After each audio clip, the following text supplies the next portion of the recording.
بسم الله الرحمن الرحيم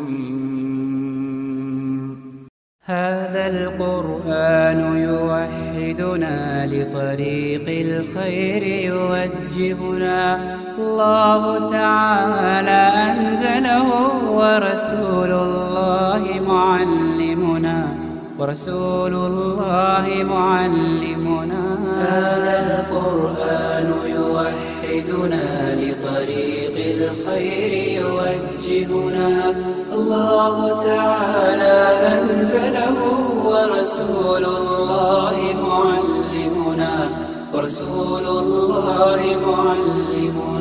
هذا القرآن هو الهادي لأوائلنا وأواخرنا يدعو للعلم وللعمل لا شيء سواه يهذبنا هذا القرآن هو الهادي لأوائلنا وأواخرنا يدعو للعلم وللعمل لا شيء سواه يهذبنا الحمد لله رب العالمين الصلاة والسلام على نبينا محمد وعلى آله وصحبه أجمعين أما بعد فإن أصدق الحديث كلام الله وخير الهدي هدي محمد صلى الله عليه وسلم وشر الأمور محدثاتها فإن كل محدثة بدعة وكل بدعة ضلالة وكل ضلالة في النار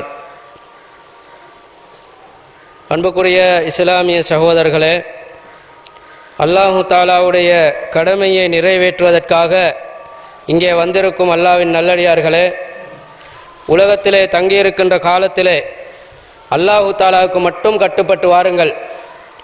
நபி ஸல்லல்லாஹு அலைஹி வஸல்லம் அவர்கள் இஸ்லாம் என்று எங்களுக்கு எதை சொன்னார்களோ அந்த மார்க்கத்தையே பின்பற்றி வாருங்கள். பெற்றோருக்கு உபகாரம் செய்து கொள்ளுங்கள், அண்டை வீட்டானுடைய கடமைகளை பேணி பாதுகாத்து நடந்து கொள்ளுங்கள், சமுதாய பணிகளிலே ஈடுபட்டு கொள்ளுங்கள், பொருளாதாரத்திலே ஏழைகளை அவர்களுடைய பொருளாதாரத்தை நசுக்கி பணம் சம்பாதிக்க வேண்டாம், சமுதாயத்திலே உண்மையாளர்களாக நடந்து கொள்ளுங்கள். இதெல்லாம் நபி ஸல்லல்லாஹு அலைஹி வஸல்லம் அந்த மக்காவிலே இந்த இஸ்லாத்தை சொல்ல ஆரம்பிக்கின்ற பொழுது அந்த மக்களுக்கு எடுத்துரைத்த முத்தான அறிவுரைகள். இந்த அறிவுரைகளை கூறிக்கொண்டு இன்றைய பிரசங்கத்தை ஆரம்பிக்கின்றேன். அன்புக்குரிய இஸ்லாமிய சகோதரர்களே, உலகத்திலே நாங்கள் வாழுகின்ற பொழுது எல்லோருடைய மனதுக்கும் தேவையானதொன்று நிம்மதி.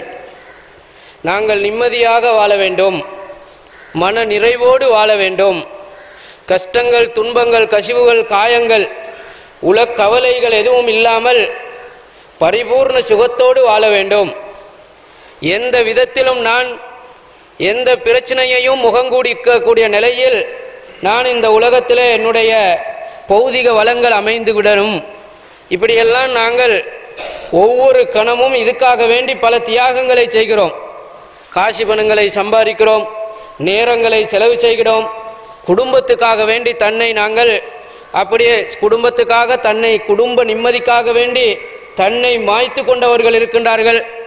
இப்படியாக நிம்மதியாக வாழ வேண்டும் என்பதற்காக வேண்டி சண்டைகள் நடந்தாலும் அதுக்காக வேண்டித்தான், பசியில் நாங்கள் வாடினாலும் அதுக்காக வேண்டித்தான், இப்படியான என்ன கஷ்டங்கள் வந்தாலும் மன நிறைவோடு வாழணும் என்ற ஒரு தனி இலக்கு எங்களிடத்தில் இருக்கின்றது. அன்புக்குரிய இஸ்லாமிய சகோதரர்களே, முஸ்லீம்களிடத்திலேயும் இந்த எண்ணம் தான், முஸ்லீம் அல்லாதவனுக்கும் தேவையானது இதுதான். முழு உலகத்துடைய கண்ணோட்டமும் மனிதன் நிம்மதியாக வாழ வேண்டும். அன்புக்குரிய இஸ்லாமிய சகோதரர்களே, இப்பொழுது நாங்கள் நிம்மதியாக வாழுகின்றோமா என்று நீங்கள் சிந்தித்து பார்த்தால் 24 மணி நேரமும் நான் நிம்மதியாகத்தான் வாழுகின்றேன் என்று ஒருத்தராலும் சொல்ல முடியாது. எந்த ஒருத்தருக்கும் சொல்ல முடியாது. 24 மணி நேரத்திலேயும் எனக்கு எந்த விதமான கவலையும் வருவது கிடையாது, உள்ளத்தில் எந்த விதமான நடுக்கமும் திடுக்கமும் பயமும் அச்சமும் கிடையாது, எந்த விதமான ஏமாற்றமும் எனக்கு வருவதில்லை, நான் எப்பொழுதாவது பயப்படுவதும் கிடையாது, எதிர்காலத்தை பற்றிய திடுக்கங்கள் இப்படியான நிலைகளும் கிடையாது. எப்பொழுது நாங்கள் இந்த மனதை வைத்துக்கொண்டு நாங்கள் வாழுகின்றோமோ அப்போதெல்லாம் பலதரப்பட்ட அச்சங்கள், கசிவுகள், காயங்கள், உளக்கசிவுகள், இப்படியான நிறைய பிரச்சனைகளோடு தான் நாங்கள் வாழுகின்றோம். இப்படிப்பட்ட நிம்மதி அற்றுப்போகின்ற காரணிகளை எங்களுக்கு வகைப்படுத்தி பார்க்கலாம். சாதாரணமாக பொருளாதாரத்தை எடுத்துக்கொண்டால், பொருளாதாரம் செய்கிறவனும் நிம்மதியாக வாழ்வது கிடையாது. கடன் கொடுத்தால் உரிய நேரத்தில் திருப்பி தரமாட்டார்கள். நம்பி கடையை திறந்தால் வியாபாரம் நடக்காது. பலவிதமான ஏமாற்றங்கள். நம்பினால் மோசடி செய்வார்கள். ஒன்றை நினைப்போம், வேறொன்று நடந்துவிடும். இப்படி பல்லாயிரம் ஏமாற்றங்களோடும் கவலைகளோடும் காயங்களோடும் பல பிரச்சனைகளோடு தான் பொருளாதாரத்துக்கும் நாங்கள் முகம் கொடுக்கிறோம். படிக்கிற மாணவனை எடுத்தால் அவனுக்கும் நிம்மதி கிடையாது. நான் படிக்கிற படிப்பு எனக்கு கை கொடுக்குமா, இது எனக்கு ஒரு ஜொப்பை தருமா, இதில் நான் பாஸ் ஆகுவேனா, அல்லது நான் அநியாயம் செய்யப்படுவேனா, இப்படியெல்லாம் பலவிதமான கஷ்டங்களோடு எண்ணங்களோடு தான் அவனும் படித்து கொண்டிருக்கிறான். சமுதாயத்தில் நல்லவனாக வாழ நினைப்போம், சமுதாயம் விடாது. குடும்பத்தில் எல்லோருக்கும் உதவி செய்து நல்ல ஒரு நிலைக்கு குடும்பத்தை கொண்டு வந்து வைப்போம் என்று நாங்கள் வாழ நினைப்போம். அவதூறுகளை கட்டுவார்கள், அல்லது மரியாதையை குறைத்து விடுவார்கள், அல்லது உலக லாபங்களுக்கு விலை போவார்கள். இப்படியாக குடும்ப வாழ்க்கையை எடுத்தால் அதிலும் நிம்மதி கிடையாது. அல்லது சமுதாய வாழ்க்கையை எடுத்தால் அதிலும் நிம்மதி கிடையாது. வணக்கங்களை எடுத்து பார்த்தால் அதிலும் நிம்மதி கிடையாது. நான் வணங்கின வணக்கம் சரியா அல்லது அல்லாஹ் இடத்துல ஒப்புக்கொடவில்லையா, இதுக்கு மறுமையில கூலி கிடைக்குமா இல்லது அல்லாஹ் தாலா இதை முகத்துல தூக்கி எறிவானா, உள்ளச்சத்தோடு தான் வணங்கி இருக்கிறோமா இல்லையா, கஷ்டங்கள் துன்பங்கள் வருகின்ற பொழுது என்னுடைய வணக்கத்துல குறைபாடு இருக்கிறதா, அல்லது அல்லாஹ் தாலா என்னை சோதிக்கிறானா, இப்படி வணக்கத்தோடு ஒப்பிட்டு பார்த்தால் அதிலும் ஒரு மன நிறைவு கிடையாது. இப்படியாக நீங்க ஒவ்வொரு துறையாக எடுத்து பார்த்தால் பரிபூர்ண மன நிம்மதியோடு ஒருத்தரும் வாழ்வது கிடையாது. ஒவ்வொருத்தருடைய உள்ளத்திலேயும் தட்டி எழுப்பி கேட்டால் பல்லாயிரம் சிந்தனைகளும் கவலைகளும் காயங்களும் நடுக்கங்களும் ஏமாற்றங்களும் மறைந்து கிடப்பதை பார்க்கிறோம். இந்த நிலையில் தான் நாங்கள் வாழுகிறோம். அன்புக்குரிய இஸ்லாமிய சகோதரர்களே, இப்ப நாங்க மன நிம்மதியோடு வாழ வேண்டும் என்பதற்காக வேண்டி என்ன செய்கிறோம் என்றால், ஒரு சாரார் நீங்கள் எல்லோரும் மன நிம்மதியோடு வாழுவதற்கு பொருத்தமான அறிவுகளையும் பொருத்தமான ஆய்வுகளையும் உள்ளத்தை பற்றி நன்கு கற்றறிந்த ஆய்வாளர்கள், உள்ளத்தை பற்றி நன்கு தெரிந்த உளவியல் ஆய்வாளர்கள், மனோ தத்துவ ஞானிகள், நீங்கள் எங்களிடத்தில் வந்து இந்த அறிவுரைகளை கேட்டால் எல்லா நேரத்திலும் நீங்க நிம்மதியாக வாழ்வீர்கள். எந்த பிரச்சனைகள் கஷ்டம் வந்தாலும் அதை சமாளிக்கிற முறைக்கு நாங்கள் உங்களுடைய உள்ளத்தை ஒழுங்கான முறைக்கு நாங்கள் ஆக்கி தருவோம் என்று கூறிக்கொண்டிருப்பார்கள். அல்லது சமுதாய விஷயங்களிலே பௌதிக விஷயங்களிலே ஈடுபட்டு அந்த துறைகளிலே கற்றவர்கள், நாங்கள் மனதை சந்தோஷப்படுத்தி வைக்கிறோம், பல மணி நேரம் நீங்கள் காத்திருந்து காசு பணங்களோடு எங்களிடத்தில் வந்தால் உள்ளத்தில் இருக்கக்கூடிய எல்லா பிரச்சனைக்கும் நாங்கள் தீர்வு தருவோம், உள்ளத்தை மன நிம்மதியோடு வாழ்வதற்கு என்ன பிரச்சனை வந்தாலும் அதை சமாளிக்கிற முறைக்கு நாங்கள் ஆக்கி தருவோம், இப்படியான வேலைகளை நாங்கள் கற்றிருக்கிறோம், நாங்கள் உளத்தேய் வாய்வாளர்கள் என்று சொல்லி அன்புக்குரிய இஸ்லாமிய சகோதரர்களே அந்த சமுதாயம் அழைக்கிறதை பார்க்கிறோம். இப்படி ஒவ்வொரு சமுதாயமாக மனதை நிம்மதியாக வைப்பதற்கு அழைக்கின்றதை பார்க்கிறோம். இதுவெல்லாம் தவறு கிடையாது. ஆனால் இது நிரந்தர நிம்மதியை தராது. இது ஒரு நாளைக்கு தாக்கு பிடித்தும் அல்லது ஒரு வாரத்துக்கு தாக்கு பிடித்தும் அல்லது வேறு சொல்லித்தராத விஷயங்கள் நடைபெறுகின்ற பொழுது, ஆன்மீக ரீதியான கவலைகள் துக்கங்கள் வருகின்ற பொழுது அந்த நேரத்துக்கு அது சாத்தியப்படாது.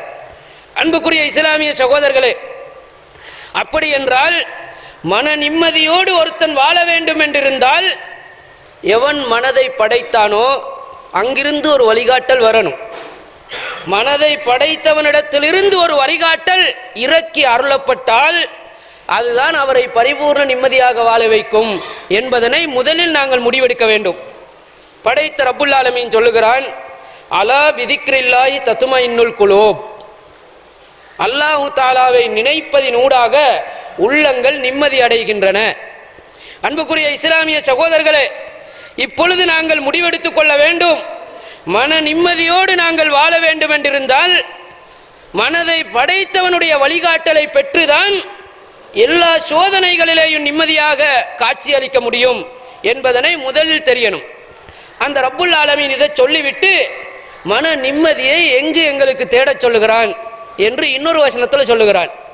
லக்கது கானலக்கும் ஃபீ ரசூலில்லாஹி உஸ்வா, அல்லாஹ்வுடைய தூதரிடத்தில் உங்களுக்கு அழகிய முன்மாதிரி இருக்கின்றது. அல்லாஹ்வுடைய தூதரிடத்தில் அழகிய முன்மாதிரி இருக்கின்றது என்றால் மன நிம்மதிக்கும் அவரிடத்தில் தான் முன்மாதிரி இருக்கின்றது என்பதனை 2 வசனங்களோடு சேர்த்து சொல்லி தருகிறான். அன்புக்குரிய இஸ்லாமிய சகோதரர்களே, இப்பொழுது நாங்கள் என்ன புரியணும் என்றால், மன நிம்மதியோடு நான் வாழ வேண்டும் என்றிருந்தால் அல்லாஹ்விடத்தில் இருந்து ஒரு வழிகாட்டல் வரணும். அல்லாஹ் தஆலா எங்களை நபிகளாரின் பக்கம் திரும்பி பார்க்க சொல்லுகிறான். நபிகளாருடைய வாழ்க்கையை நாங்கள் திரும்பி பார்த்து அவரிடத்தில் இருந்து நீங்கள் மன நிம்மதியை பெற்றுக்கொள்ள முடியும். அதுதான் நிரந்தர நிம்மதி. இந்த நிம்மதி தான் அல்லாஹ்விடத்தில் இருந்து வரக்கூடிய நிம்மதி என்று ரப்புல் ஆலமீன் எங்களை இப்படி சொல்லுகிறான். இப்பொழுது நாங்கள் மன நிம்மதியாக வாழ வேண்டும் என்றிருந்தால் அல்லாஹ்வின் தூதருடைய வாழ்க்கையை ஒவ்வொன்றாக படிக்கணும். ஒன்றிலிருந்து கடைசி வரைக்கும் வாசிக்கணும். அல்லாஹ்வின் தூதருடைய வாழ்க்கையை ஆரம்பத்திலிருந்து நாங்கள் வாசித்தால் அங்கதான் நிம்மதி இருக்கின்றது என்று ரப்புல் ஆலமீன் சொல்லுகிறான். ஏன் சொல்லுகின்றான் என்றால், அல்லாஹ்வின் தூதர் ஸல்லல்லாஹு அலைஹி வஸல்லம் அவர்களுக்கு அல்லாஹ் தஆலா பல்லாயிரம் சோதனைகளை கொடுத்தான். அடுக்கடுக்கான சோதனைகளை கொடுத்தான். ஒவ்வொரு துறையிலும் சோதனைகளை கொடுத்தான். எந்த விதத்தில் சோதனை இருக்கிறதோ எல்லா சோதனைகளையும் ஒட்டுமொத்தமாக அவருக்கு கொடுத்து அந்த சோதனையில அவர் எப்படி சராசரி மனிதனாக வாழ்ந்தார், அதுக்கு அவர் எப்படி முகம் கொடுத்தார், இவ்வளவு பெரிய சோதனையை எப்படி தாக்கு பிடித்தார், ஒரு மனிதனால இதை சாதிக்க முடியுமா என்று ரப்புல் ஆலமீனுடைய வாக்கின் பிரகாரம் ஸல்லல்லாஹு அலைஹி வஸல்லம் அவர்களுடைய வாழ்க்கையை நாங்கள் படித்தால் மன நிம்மதியோடு எல்லோருக்கும் வாழ முடியும். அன்புக்குரிய இஸ்லாமிய சகோதரர்களே, நபிகளாருடைய வாழ்க்கையை நீங்கள் ஒவ்வொன்றாக எடுத்து பாருங்கள். நபி ஸல்லல்லாஹு அலைஹி வஸல்லம் அவர்கள் இந்த உலகத்தில் ஆரம்பமாக அனாதையாக உலகத்துக்கு வருகிறார். நபிகளாருடைய முதல் வாழ்க்கை, முதல் கட்டம். பொதுவாக அனாதையாக நபிகளார் உலகத்துக்கு வந்து 6 வயதில் தன்னுடைய தாயையும் இழக்கிறார். இப்பொழுது இரட்டிப்பு அனாதையாகிறார். அன்புக்குரிய இஸ்லாமிய சகோதரர்களே, ஒரு அனாதையாக வளரக்கூடிய ஒருவன் அவரை எவ்வளவுதான் ஒருத்தர் எடுத்து நன்றாக வளர்த்தாலும் கூட தாய் தந்த இடத்துல பெறுகிற உரிமையை ஒரு அனாதை வளர்க்கிறவனிடத்துல பெற முடியாது. தாயிடத்துல சாப்பாட்டுக்கு சண்டை செய்யலாம், தன்னை வளர்க்கிறவரிடத்துல சண்டை செய்ய இயலாது. தந்தை இடத்துல ஆடைக்காக வேண்டி சண்டை செய்யலாம், தன்னை வளர்க்கிற இடத்துல ஒரு அனாதை பிள்ளைக்கு சண்டை செய்யலுமா? தாயும் தந்தையும் இருக்கிற பொழுது ஒருத்தர் எடுத்து வளர்த்தால் அது செல்லமாக இருக்கும். ஆனால் தாய் தந்தை இல்லாத நேரத்தில் ஒருத்தர் வளர்த்தால் எவ்வளவுதான் நன்றாக கர்சனையாக பார்த்தாலும் கூட தாய் தந்தை இடத்துல பெறுகிற உரிமையை ஒரு அனாதை வளர்க்கிற இடத்துல பெறவே முடியாது. நபி ஸல்லல்லாஹு அலைஹி வஸல்லம் அவர்களை அபூ தாலிப் வளர்க்கிறார், நல்ல முறையில் பார்க்கிறார், உரிய நேரத்துக்கு சாப்பாடு கொடுக்கிறார், எல்லா விஷயத்திலையும் கவனம் செலுத்தினார். தன் பிள்ளையை விட முற்படுத்தி அவ்வளோ பாசத்தோடு இரக்கத்தோடு வளர்த்தால் அப்படியெல்லாம் நாங்க படித்தோம். ஆடு மேய்க்க வைத்தாரா இல்லையா? அன்புக்குரிய இஸ்லாமிய சகோதரர்களே, நபிகளாருடைய தாயும் தந்தையும் இருந்திருந்தால் நபிகளாரை ஆடு மேய்க்க வைத்திருப்பார்களா?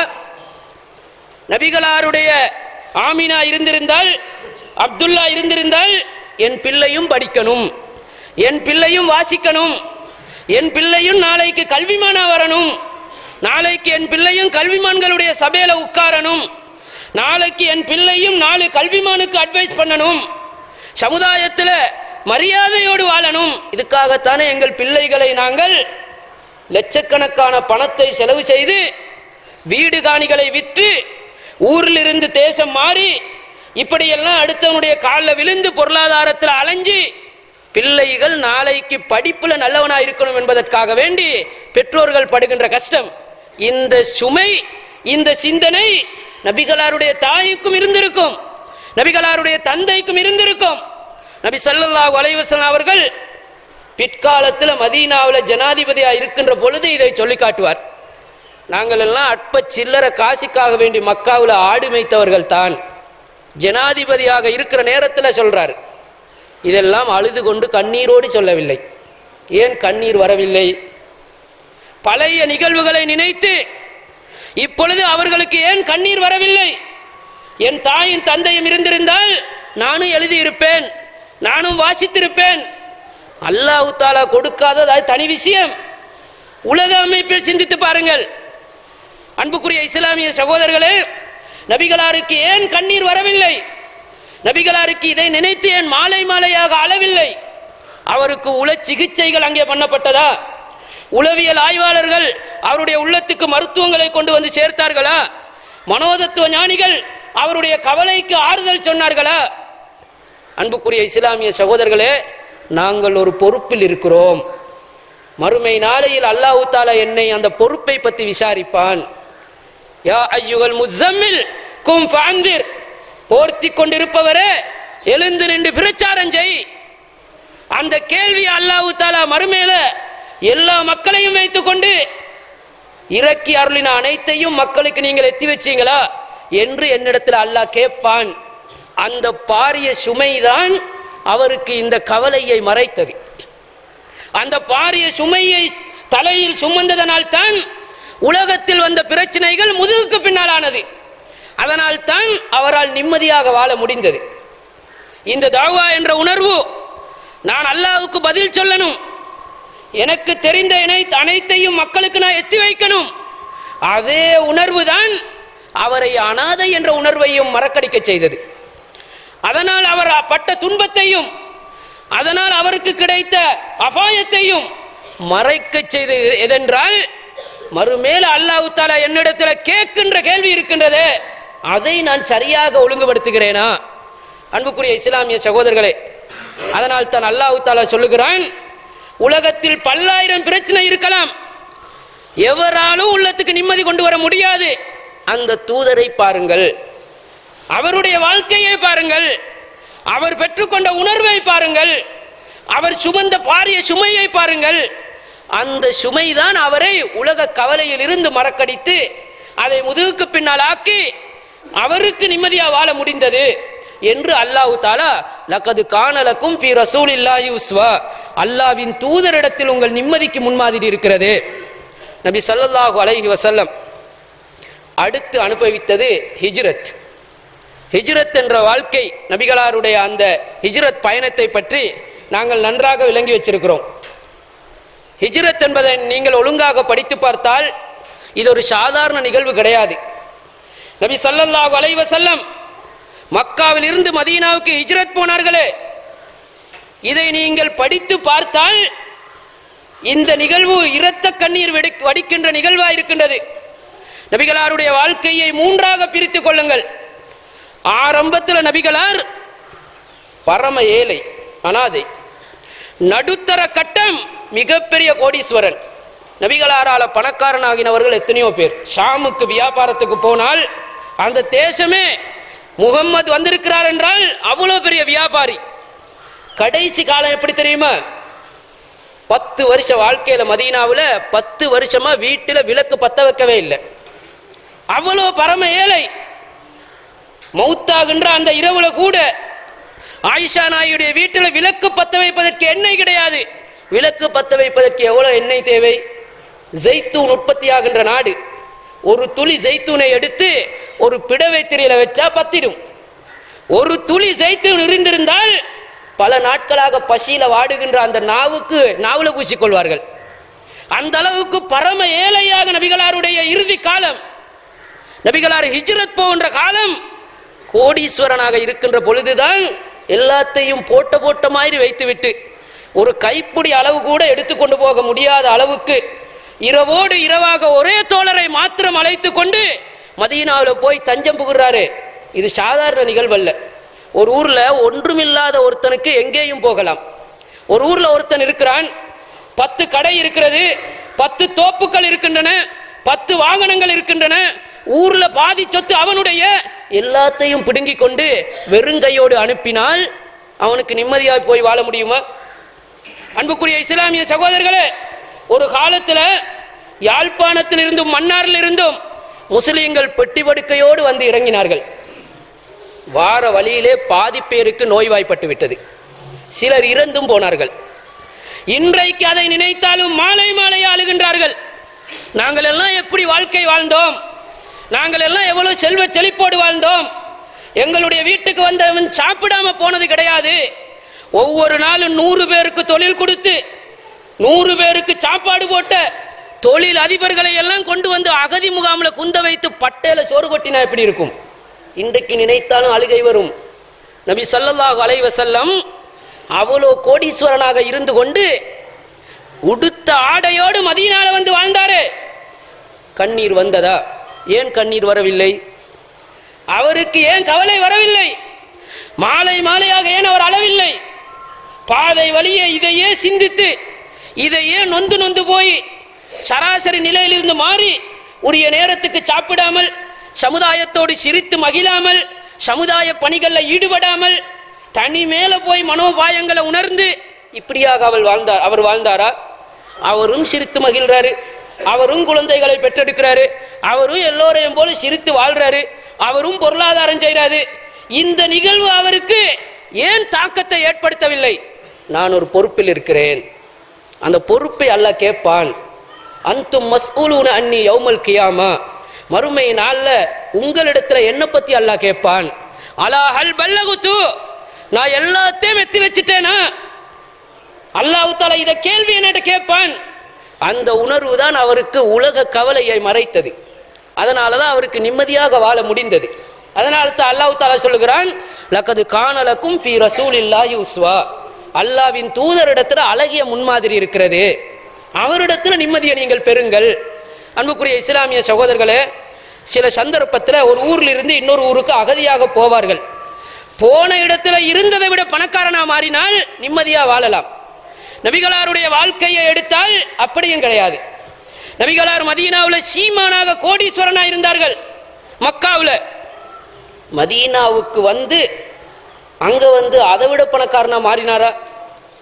மதீனாவுக்கு நபிகளார் எப்பொழுது வந்தார்களோ வந்த நேரத்தில் ஒரு வீட்டை நிர்மாணித்தார்கள். மரணிக்கும் வரை அதுதான் வீடு. ஒரு செங்கல் அந்த வீட்டில் கூடவில்லை. நபிகளாருடைய வீட்டை பற்றி தனி பயான் பண்ணலாம். இப்னு அப்பாஸ் ரலியல்லாஹு அன்ஹு அவர்கள் சொல்லுகின்றார்கள், நாங்கள் பள்ளிக்கு வந்தால் நபிகளார் வீட்டில் தொழுது கொண்டிருந்தால் எங்களுக்கு தெரியும். எப்படி தெரியும்? நபிகளாருடைய வீடு நபிகளாருடைய கழுத்து மட்டத்துக்கு தான் இருக்கும். நபிகளார் நின்று தொழுதால் அவருடைய தலை கழுத்துக்கு மேலால் இருக்கும். இதுக்கு பேர் வீடா? உட்கார்ந்தால் தான் தன்னை மறைக்கும் என்றிருந்தால், எலும்பினால் வீட்டுக்கு மேல நான் இருப்பேன் என்றால் இதுக்கு பேர் வீடா? 2 கல்ல வைத்தால் தூக்கி கொள்ளலாம், அந்த அளவுக்கு இருந்தா சாப்பிடுவார்கள், அந்த அளவுக்கு வறுமை. கதவில்லாத வீடு, ஒரே ஒரு பாய்தான். யபுசுதுஹு ஃபின்னஹார் வயஹ்தஜிஉஹு பில்லைல், பகல் நேரத்தில் அதையே கதவாக தொங்கவிடப்படும், இரவு நேரத்தில் அதை கலட்டி கணவனும் மனைவியும் உறங்கிக் கொள்வார்கள். தூக்கத்தில் இருந்து எழுந்தால் ஈச்சம் பாயுடைய அந்த அடையாளம் முதுகுல கட்டகட்டையாக தெரியும். இந்த நேரத்தில் அவர் உலக தலைவர். இப்படி வீட்டில் வாழுகின்ற பொழுது உலக ஜனாதிபதியுடைய வீடு இது. அந்த வீடு அகலமா இருக்குமோ என்று பார்த்தால் ஆயிஷா நாயகி சொல்லுவார்கள், இரவு நேரத்தில் நபிகளார் நீண்ட நேரம் தொழுவதனால நபிகளார் நிலையில் இருக்கிற பொழுது நபிக்கு நேரே நான் காலை நீட்டி தூங்குவேன். சுஜூதுக்கு வந்தா என் காலில் குத்துவார்கள், நாம் மடக்கி கொண்டாதான் சுஜூது போகலாம். இது ஒரு ஜனாதிபதியுடைய வீடு. அன்றைக்கும் கோடீஸ்வரர்கள் இருந்தார்கள். கை நீட்டினால் தங்கத்தால் வீடு கட்டி கொடுக்க முடியுமான பணக்காரர்கள் அன்றைக்கு இருந்தார்கள். காபிர்கள் கூட கட்டி கொடுப்பார்கள். முகம்மது என்றால் அவ்வளவு இரக்கம். நபிகளாரை எதிர்ப்பது நபியுடைய கோபத்துக்கு அல்ல, ஜிப்ரீலுடன் கோபத்துக்கு. நபிகளாருக்கு குறை சொல்ல அவருக்கு விருப்பம் இல்லை. அந்த காபிர்களுக்கு உங்களுக்கு கொண்டு வர ஜிப்ரீலுடன் தான் நாங்கள் கோபம், நீங்க நல்லவரு. அந்த அளவுக்கு நபி ஸல்லல்லாஹு அலைஹி வஸல்லம் இவ்வளவு பெரிய செல்வாக்கோடு தலைவரோடு, ஆன்மீக தலைவர், அரசியல் தலைவர், இரண்டுக்கும் தலைவர், இந்த நேரத்தில் வாழ்ற வீட்டை பாருங்கள். பழைய வாழ்க்கையை நினைச்சு ஏன் கண்ணீர் வரல? ஏன் அவருடைய உள்ளம் காயப்படல? ஏன் அவர் சராசரி நிலையிலிருந்து வெளிக்கு போயில்ல? ஏன் எல்லா விஷயத்திலையும் அவருக்கு இந்த தாக்கம் வரல? மனோ தத்துவ ஞானிகள் அவர்களுக்கு இருந்தார்களா? பெரிய சபைகள் அவருக்கு ஆறுதல் சொன்னதா? ஒன்றும் கிடையாது. நான் ஒரு பொறுப்பில் இருக்கிறேன், நான் இந்த உலகத்தில் வாழ வந்தவன் அல்ல. மறுமேல அல்லாஹ் தஆலா இந்த தவ்வாவை பத்தி கேட்பான். பல்லிகு அன்னி வலவாய, என்னிடத்தில் இருந்து எந்த வசனம் தெரிஞ்சாலும் அடுத்தவனுக்கு சொல்லு.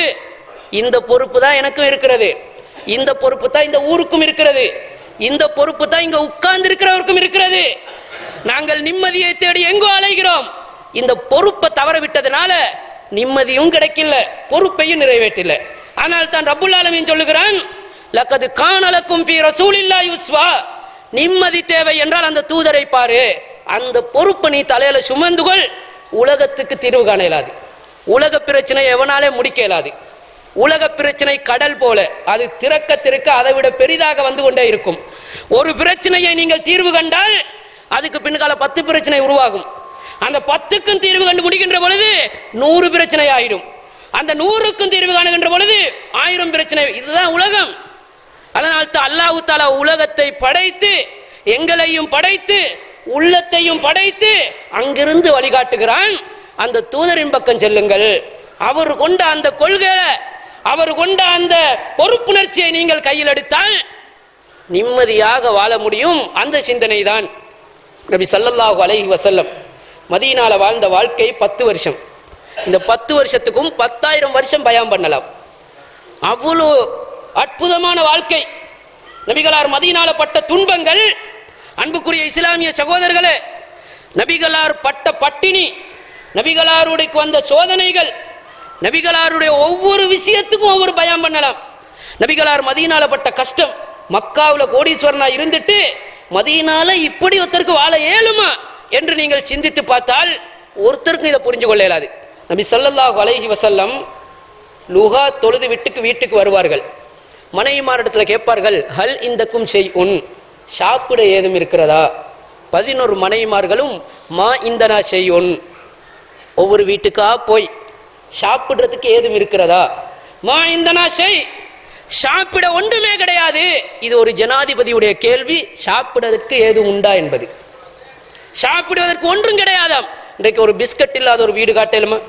ஒரு பிடி அரிசி இல்லாத ஒரு வீடு காட்டலுமா? ஒரு கரண்டி தேயிலை சீனி? இந்த கேள்விக்கு ஒருத்தருக்கும் கை தூக்கலாது. நபிகளாருடைய மனைவிமார்கள் தான் சொல்லுகின்றார்கள், வீட்டில் எதுவும் கிடையாது. அப்படி என்றால் நான் எதுக்கு பசியில் இருக்கணும்? இதன் அனசாய், நான் நோன்பு நோற்றுக் கொள்கிறேன். அன்புக்குரிய இஸ்லாமிய சகோதரர்களே, எப்படி அவரால் வாழ முடிந்தது? பழைய நிகழ்வுகளை நினைத்தால் பசிக்காக நோன்பு நோக்கிற நிலை, அதுதான் எங்களுக்கும் சுன்னத்தாகின்றது. அன்புக்குரிய இஸ்லாமிய சகோதரர்களே, யாத்தி அலைனா ஹிலாலு ஷஹர், ஒரு மாதத்தின் தலைபிறை வரும். சும்மா யாத்தி அலைனா ஹிலாலு ஷஹர், அடுத்த மாதத்தின் தலைபிறை வரும். சும்மா யாத்தி அலைனா ஹிலாலு ஷஹர், 3 மாதத்துடைய தலைபிறை வரும். மா ஊகிதத் ஃபி அபியாத்தி அஸ்வாஜின் நபி ஸல்லல்லாஹு அலைஹி வஸல்லம், நபிகளாருடைய மனைவிமார்களுடைய வீடுகளில் அடுப்பு மூட்டப்படாது. 2 மாதமா அடுப்பு மூட்டப்படாது என்றால் இதனுடைய அர்த்தம் என்ன? 2 மாதமா தலைவருக்கு ஒரு ரொட்டி கிடையாது. 2 மாதமா தலைவருடைய நாவுக்கு ஒரு சுவை, தலைவருடைய நாவுக்கு ஒரு இனிப்பு, தலைவருடைய நாவுக்கு எதுவும் கிடையாது. இப்படி யாராவது வாழ முடியுமா? இந்த நிலையில இருந்து கொண்டு வாழ முடியுமா? வாழ்ந்தாரு, சாதிச்சாரு. இதுக்காக நபி ஸல்லல்லாஹு அலைஹி வஸல்லம் அலைந்தார்களா? இதெல்லாம் நபி சொல்லி எங்களுக்கு தெரியாது. நபியுடைய மரணத்துக்கு பின்னால் மனைவிமார் தான் சொல்லி தருகின்றார்கள்.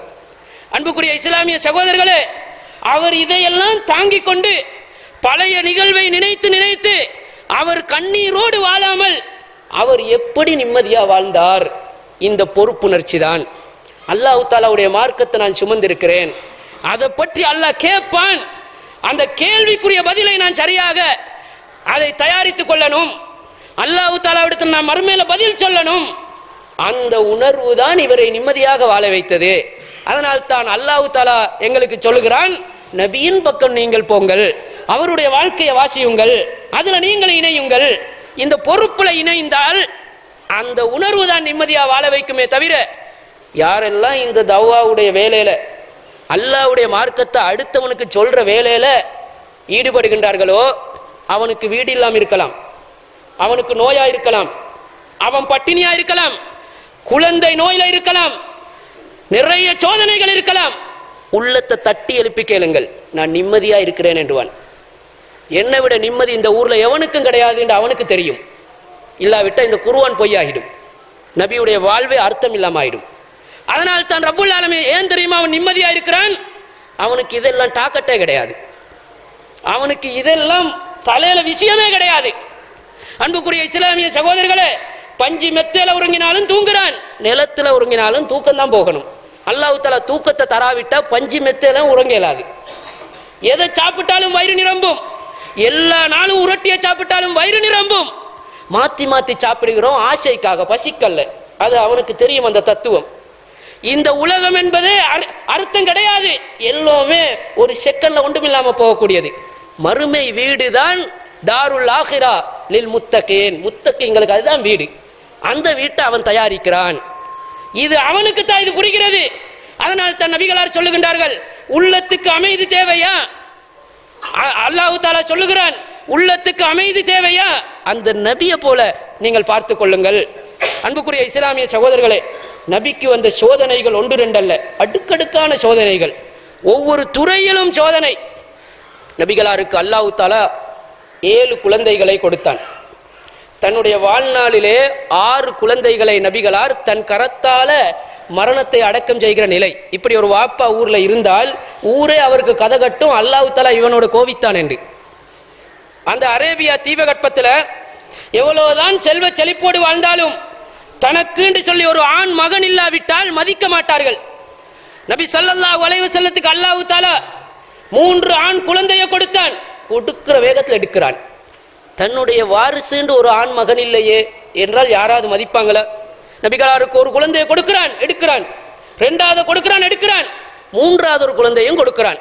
இப்ராஹிம் என்று பேர் வைக்கிறார். வாழத்தானே பேர் வைக்கிறாரு, தன்னுடைய அப்பாவுடைய பேரை வைத்தார். இப்ராஹிமை போல வாழணும் அலைஹிஸ்ஸலாத்து வஸ்ஸலாம்.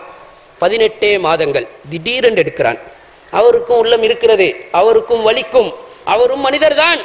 மரணத்தை வைத்துக் கொண்டு அல் கல்பு யஹ்சன், கல்பு வேதனைப்படுகிறது. வல் ஐனு தஜ்மா, கண்கள் இரத்த கண்ணீர் வடிக்கின்றது. வைன்னாலி ஃபிராக்கிக லமஹ்ஸூனூன் யா இப்ராஹிம், இப்ராஹிமே உங்களை நினைத்து, உங்களுடைய மரணத்தை நினைத்து நாங்கள் கண்ணீர் வடிக்கிறோம். அங்கே வெளியில ஒரு சத்தம், இப்ராஹிமுக்காக சூரியனும் துக்கத்தை அனுஷ்டிச்சு சூரிய கிரகணம் வந்திருக்கிறது. உடனே வெளியில போய் பயம் பண்றாரு. பௌதிக மாற்றங்களுக்காக வேண்டி சூரிய கிரகணம் சந்திர கிரகணம் நடக்காது, அது அல்லாஹ் தஆலாவுடைய வேலை. என் மகனுக்காக என்று பெயர் சுட்டி இந்த ஷிர்கை செய்ய வேண்டாம். மகன் மரணித்திருக்கின்ற பொழுது எந்த வாப்பாவுக்கு ஷிர்கை பத்தி பயம் பண்ண முடியும்? இவ்வளவு சோதனைகளையும் தாண்டி வந்து இத்தனை சோதனையும் கடல் மாதிரி சோதனைகளை அனுபவிச்சவர் இதையும் செய்யறாரு. எப்படி அவருக்கு செய்ய முடிந்தது? இன்றைக்கு மரண வீட்டில் ஒரு மார்க்கம் பேசினாலே பேசினவனுக்கு அடிவிலும். இந்த நேரத்தில் இதை பேசுறதா? அவன் சிறுக்குல மூழ்கி கொண்டிருப்பான். இது சிறுக்கு செய்யாது என்றால் அவங்க எல்லாம் துக்கத்தில் இருக்கிறாங்க, இந்த நேரத்தில் வந்து குழப்ப வேண்டாம். அன்புக்குரிய இஸ்லாமிய சகோதரர்களே, நபிகளாரால் எப்படி பயம் பண்ண முடிஞ்சது? நான் ஒரு பொறுப்பில் இருக்கிறேன், அதனாலதான் அவருடைய வாழ்க்கையில நிம்மதி இருக்கிறது என்று அல்லாஹ் தஆலா நபியின் பக்கமே எங்களை திருப்புறான். நபிகளாருக்கு 4 பெண் பிள்ளைகள். 3 பெண் பிள்ளைகளுடைய மரணத்தை தன் கையால் அடக்கம் செய்கிறார்கள். பொதுவாக பெண் பிள்ளைகள் வயோதிபம் அடைஞ்சு மரணிச்சா தாங்கலாம், சிறுமியாக இருக்கிற பொழுது மரணிச்சா தாங்க இயலாது. நபிகளாருக்கு 3 பிள்ளைகள் சிறுமியாகவே மரணிக்கிறார்கள். நபி ஸல்லல்லாஹு அலைஹி வஸல்லம் அவர்களுடைய மகள் ருக்கையா நாயகி மரண படுக்கையில இருக்கிற பொழுது நபிகளார் போருக்கு போகின்றார்கள். எந்த ஒருத்தருக்கு பிள்ளை சக்கராத்தில் இருக்கின்ற பொழுது எந்த வாப்பாவுக்கு போருக்கு போக முடியும்? உஸ்மான் ரலியல்லாஹு அன்ஹு அவர்களை அழைத்து, உன் மனைவியை நீ பார்த்துக்கொள், நான் பத்ருக்கு போகிறேன். அன்புக்குரிய இஸ்லாமிய சகோதரர்களே, இத்தனை சோதனைக்கும் பின்னால இதை செய்யலுமா அவருக்கு? எந்த மனதோடு அவருக்கு இதை தாங்கலாம்? பத்ர் போர்க்களத்தில் போய் அங்க மகளையே நினைத்து உட்கார்ந்து ஒரு பக்கத்தில் அவர் இருக்கவில்லை. அங்க போய் என்ன தெரியுமா பேசுறாரு? ஆண்டவனே, இன் துஹ்லக ஆதிகள் இசாபா லன் துபத ஃபில் அர்தி அபதா, இன்றைக்கு இந்த சிறு கூட்டம் அழிக்கப்படுமானால் உலகத்தில் ஒரு பொழுதும் நீ வணங்கப்பட மாட்டாய். இதனுடைய அர்த்தம் என்ன தெரியுமா? நான் இத்தனை காலமும் தௌவா பிரச்சாரம் செய்து என்னால் இந்த இடத்துக்கு கொண்டு வர முடிந்தது இந்த சின்ன தொகை தான். அங்க போயும் சமுதாயத்தை பத்தி தான் பேசுறாரு. யாருக்கு முடியும் இப்படி? நபி ஸல்லல்லாஹு அலைஹி வஸல்லம் அவர்களுடைய மூத்த மகள் ஜைனப் நாயகி மரணித்திருக்கிறார். மரணத்தை மனைவிமார்கள் குளிப்பாட்டுகின்றார்கள். அந்த பக்கம் நபிகளார் போய் மனைவிமார்களிடத்தில் சொல்லுகின்றார்கள், மரணத்தை குளிப்பாட்டுகின்ற பொழுது தண்ணீரிலே இலந்தையை கொஞ்சம் சேர்த்து கொள்ளுங்கள், தண்ணீரை வலப்பக்கமாக ஊத்துங்கள், 3 விடுத்தம் ஊத்துங்கள், மரணம் குளிப்பாட்டி முடிந்ததன் பின்னால் என்னிடத்தில் சொல்லுங்கள், என் ஆடையை கஃனாக தருகிறேன். மகள் மரணித்திருக்கிறார், வாப்பா பாடம் நடத்துகிறார். எந்த வாப்பாவுக்கு முடியும்? அவரால் முடிந்தது. இவ்வளவு சோதனைகளுக்கு மத்தியில அடுக்கடுக்கான சோதனைகள், அல்லாஹ்வுடைய வஹி, அந்த வஹியை பெறுவதே பெரிய சோதனை. இப்படியான சோதனை எல்லாம் அனுபவிச்சு இதையும் அவர் சராசரியாக அவரால் செய்ய முடிந்ததென்றால் இந்த உணர்வு தான் அவரை அப்படி வாழ வைத்தது. இந்த பொறுப்புணர்ச்சி தான் எல்லா சோதனையையும் அப்படியே முதுகுக்கு பின்னால தள்ளிவிட்டு அந்த மறுமையில கேட்கின்ற அந்த கேள்விக்கு நாம் பதில் சொல்லணும். அதனாலதான் அல்லாஹ் தஆலா எங்களுக்கும் அதே சுமையை சுமத்தி விட்டு நீங்க நிம்மதியா வாழ வேண்டும் என்று இருந்தால் லகத் கான லக்கும் ஃபீ ரசூலில்லாஹி உஸ்வா, அந்த தூதருடைய வாழ்க்கையை நீங்க படிச்சு பாருங்கள், அதுதான் உங்களுக்கு நிம்மதியை தருமே தவிர மற்ற அனைத்தும் நிம்மதி போல விளங்கும். ஆனால் அன்புக்குரிய இஸ்லாமிய சகோதரர்களே, அவருக்குன்னு ஒன்று நடந்தால் அது நிம்மதியா இருக்காது. எவ்வளவுதான் மனோதத்துவ ஞானிகள், உளவியல் ஆய்வாளர்கள் அல்லது பெரிய பெரிய ஞானம் உள்ளவர்கள் எவ்வளவுதான் உலகத்துக்கு நிம்மதியை சொன்னாலும் உள்ளத்துக்கு ஆறுதலை கொண்டு வந்தாலும் அவருடைய வீட்டில் 2 மரணம் ஏற்பட்டால் அது அவருக்கு நாங்க நிம்மதி சொல்ல வேண்டி வரும். அவருக்கு 4 பணம் காசு திருடப்பட்டால் அவர் அப்படியே சாப்பிடாம மக்களோட ஒன்று சேராம மக்களோட சராசரி வாழ்க்கையை விட்டு அவர் தனித்து போய், அன்புக்குரிய இஸ்லாமிய சகோதரர்களே, அல்லாஹ் தஆலா சொல்லுகின்ற நிம்மதி அந்த தூதரிடத்தில் இருக்கின்றது என்றால் இந்த நிம்மதியை நீங்கள் அங்கிருந்து பெறுங்கள் என்றால் இந்த தவ்வாவையும் நபிகளாருடைய அந்த பொறுப்புணர்ச்சியை தான் அதன் பக்கம் தான் எங்களை அழைக்கிறான் என்ற ஒரு செய்தியை அல்லாஹ் எங்களுக்கு தகவலாக சொல்லுகிறார். அஸ்ஸலாத்து வஸ்ஸலாமு அலா ரசூலில்லா முஹம்மது பின் அப்துல்லா வாலா ஆலிஹி வஸஹ்பிஹி அஜ்மஈன், அம்மா பாத். அன்புக்குரிய இஸ்லாமிய சகோதரர்களே, நாங்கள் உலகத்திலே வாழுகின்ற பொழுது மன நிம்மதியோடு வாழ வேண்டும் என்பது அல்லாஹ் தஆலாவுடைய எதிர்பார்ப்பும் அதுதான், நாங்கள் எதிர்பார்க்கிறதும் அதுதான், அல்லாஹ் தஆலாவுடைய எங்களுக்கு இடப்படுகின்ற கட்டளையும் அதுதான். நாங்கள் அதுக்காக வேண்டித்தான் அலைகிறோம். ஆனால் நிம்மதியை ஒரு பக்கத்தில் வைத்துவிட்டு எல்லா இடத்திலையும் நிம்மதியை தேடுகிறோம், மடையர்களாக மாறிவிட்டோம். அன்புக்குரிய இஸ்லாமிய சகோதரர்களே, அதுக்குத்தான் அல்லாஹ் தஆலா நீங்கள் நபியின் பக்கம் போய் நபிகளாருடைய வாழ்க்கையை வாசித்து நபிகளாருக்கு இவ்வளவு சோதனைகள் வந்திருக்கிற பொழுது எது அவரை நிம்மதியா வாழ வைத்தது என்ற இலக்கை கண்டுபிடிச்சு கொள்ளுங்கள். அந்த உணர்வோடு நீங்களும் இணைந்து கொள்ளுங்கள். உலகம் என்ன நடந்தாலும் அது உங்களுக்கு எதுவும் செய்யலாது. ஒரு கப்பல் இருக்கிறது கடல்ல, முழு கடலும் சேர்ந்து எவ்வளவுதான் தண்ணி அளவுக்கு அதிகமாக இருந்தாலும் கப்பலுக்குள் தண்ணி வராமல் கப்பலை ஒன்றும் செய்ய முடியாது. அதே போல அன்புக்குரிய இஸ்லாமிய சகோதரர்களே, பல்லாயிரம் சோதனைகள் எங்களுக்கு மத்தியில இருந்தாலும் கூட நான் இடம் கொடுக்காமல் என்னை ஒன்றும் செய்ய முடியாது. என்னுடைய உள்ளத்துக்கு அது ஒரு வாசலை திறந்தால், நான் திறந்ததுனாலதான் நான் நிம்மதி இல்லாமல் அலைகிறேன். அதை போல எவ்வளவுதான் பிரச்சனை இருந்தாலும் கூட எனக்கு நிம்மதியா வாழலாம். அதுக்குத்தான் அல்லாஹ் தஆலா இந்த தூதருடைய வாழ்க்கையை கைக்குள்ள வைத்துக் கொள்ளுங்கள், உங்களுக்கு எதுவுமே சோதனை கிடையாது, அது உலகத்துக்கு தான் சோதனை, நீங்க நிம்மதியா வாழுவீங்கள். அன்புக்குரிய இஸ்லாமிய சகோதரர்களே, இதை கண்கூடாக எடுத்து காட்டலாது, இதை படம் பிடித்து காட்டலாது. இந்த நிம்மதியை அனுபவிக்கிறவர்களோடு பேசி பார்த்தால் உங்களுக்கு புரியலாம். அப்படிப்பட்டவர்களுடைய ஞானங்களை பெற்றுக்கொண்டால் இதுதான் நிம்மதி என்பதனை புரியலாம். அன்புக்குரிய இஸ்லாமிய சகோதரர்களே, அதனால் தான் ஒட்டுமொத்தமாக அல்லாஹ் தஆலா ஸல்லல்லாஹு அலைஹி வஸல்லம் அவர்களுக்கு எல்லா சோதனையையும் கொடுத்து அந்த சோதனையில் அவர் நிம்மதி எப்படி அனுபவித்தார் என்பதனை வாழச் செய்து அனுபவிக்க செய்து எங்களை அதன் பக்கம் திருப்புகிறான். நபிகளாருக்கு ஒவ்வொரு துறையிலும் சோதனையை கொடுக்கிறான். 63 வருடம் வாழ்ந்தவர் அடுக்கடுக்கான யுத்தம் செய்கிறார். இவ்வளவு சோதனைகளையும் அனுபவிச்சுட்டு யுத்தத்தையும் அனுபவிக்கணும். இவ்வளவு சோதனைக்கும் பின்னுக்கால மதீனாவுக்கு போய் சேர்ந்த காலத்தில் இருந்து 10 வருஷ காலத்துக்கும் 30 யுத்தம். ஒரு மனிதனால சாதிக்கலுமா? ஒரு யுத்தம் முடிஞ்சு வந்தால் அந்த காயம் ஆற முந்தி அடுத்த யுத்தம். அந்த யுத்தத்துக்கு போற நிலையில அன்றைக்கு சஹாபாக்கள் நபிகளார் இருந்தார்கள். அன்றாட வாழ்வுக்கே திண்டாடி கொண்டிருந்தார்கள். கிடைக்கிற ஈச்சம்பளத்தை கொண்டு வாழ்நாளை கழிக்கணும். ஒரு நாளைக்கு 2 நாளைக்கு ஒரு ஈச்சம்பளம் என்று சொல்லக்கூடிய நிலையில கூட அவருடைய வாழ்க்கையில பல நாட்களை பார்க்கிறோம். அவ்வளோ கஷ்டத்தோடு சாப்பாட்டுக்கு வழி கிடையாது, சந்தோஷத்துக்கு எந்த விதமான முகாந்திரமும் கிடையாது. பொருளாதாரத்துக்கு எந்த முகாந்திரமும் கிடையாது. மதீனாவில் 200 பேர் இருந்தால் 200 பேருக்கு தகுந்த தொழில் தான் அங்க இருக்கும். மக்காவில் உள்ளவங்களும் மதீனாவுக்கு வந்து சேர்ந்தா எல்லாருக்கும் எங்க தொழில் கொடுப்பது. அன்புக்குரிய இஸ்லாமிய சகோதரர்களே, இந்த நிலையில மௌத்து வரைக்கும் போரும் செய்கின்றால் எப்படி இருக்கும்? 63 வருஷம் வாழ்ந்தவர் 61ஆம் வருஷத்திலேயும் யுத்தம் செய்கிறார்.